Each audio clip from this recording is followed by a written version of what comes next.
Alright, so now that we've got the initials put onto the key fob, we need to go through and start adding some cam to this. Now I know I've got some errors, I'm going to have to come back and forth, but we'll get there when we get there.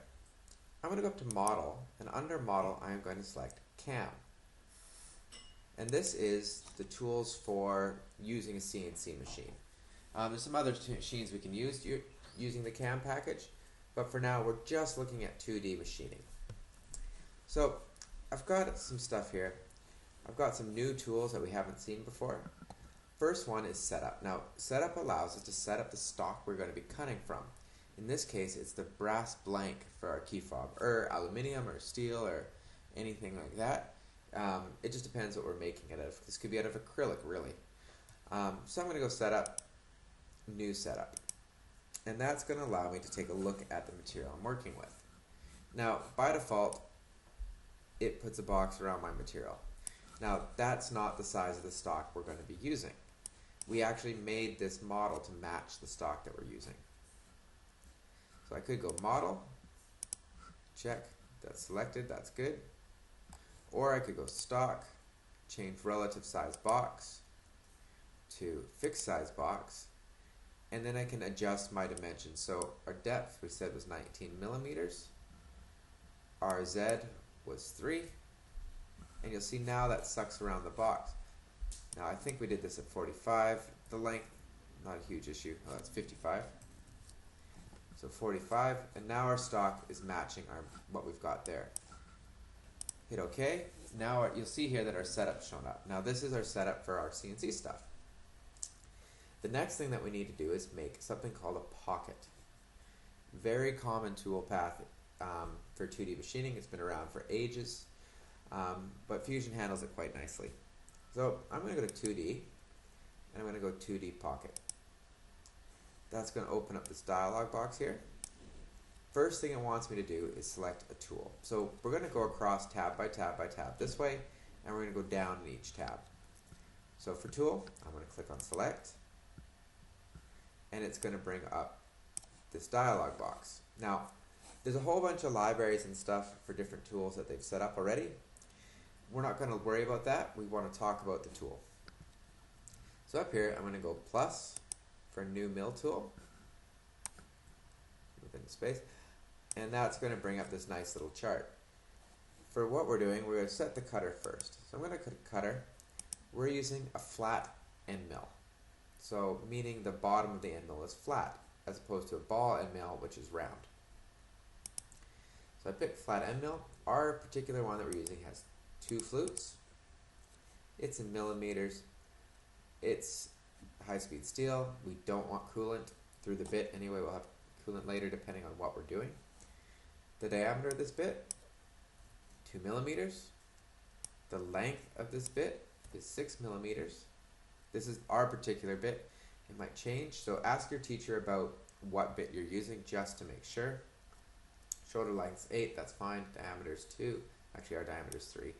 So we'll update that to 3. Body length 12, overall length 12. That's all perfect. So that's cool. Shaft, not really worried about that. Not worried about the holder.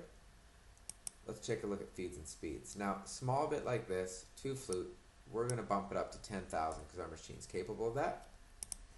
And we're going to bump down our cutting feed rate.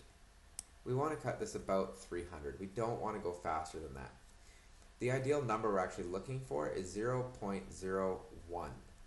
So even here we've got 0.015. We could bump this down to 2, and that'll be even better. Maybe we'll try 250, close, or 230. We'll leave it at that for now. But that's the tool settings we're looking at. Small bit like this, 10,000 RPM. We want a feed rate that equals about 0.01 feed per tooth. Once we've got that all finished, you should be able to, sorry, you might not be able to see it on my screen, but there's an OK button at the bottom. We click OK, and that adds the tool into the library. Click OK again, and there's our tool, preset. Now, because the settings that we did in our tool, it's pulled in a lot of them and set them in feeds and speeds here. So we don't actually need to worry about any of this now. It's all preset based on what we just did. You would change this if there's something special you want to do. So say the tool's set up for cutting steel and you're changing it a little bit for aluminum or aluminium. You can change it there, but normally you just do it at the tool. We'll go to geometry now. Pocket selector. Well, I want to select that. I want that. And I want that. So inside of the B and around the T. Cool. That's all selected. I'm not worried about anything else in here yet. That's a story for another day. Heights. So heights, my clearance height from the top, well, we're working on 3mm material, so I don't really need the tooling going 10 mils above. That's just going to add time to my project. I'm going to say 3 mils. We'll say my retract height 3 mils. My feed height 3. So this is just how high the tool is moving above the stock. If I look at this, I can see a bit better. This is where the cutting is going on right now. This is where it's retracting to, or the retraction, and this is the clearance. So that's the height the bit's going to be at. Stock top's cool for the top height. And for bottom, we're going to go to selection, and we want to pick the bottom of that pocket. And that's going to bring the bottom down so it's inside of our material, which is what we want.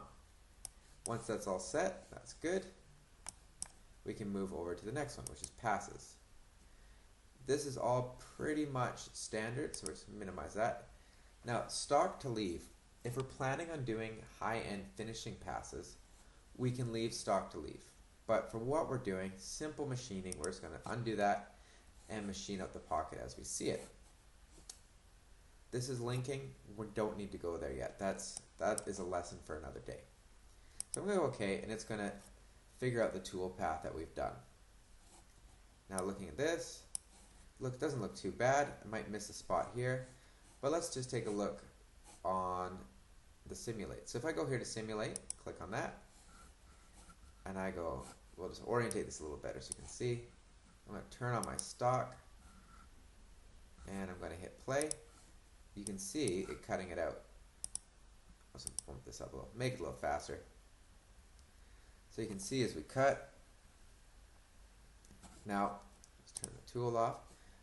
Some issues. It definitely didn't cut all the way around the B, and it didn't cut all the way around the bottom of the T.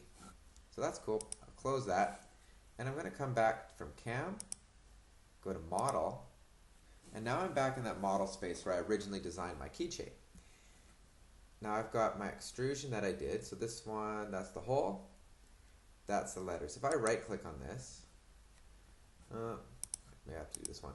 If I right click on here, edit sketch, I can come in and I can just make these letters a little bit smaller. And you can orientate them how you want. That one seems to want to lock in there. We can play with it that way, move things around.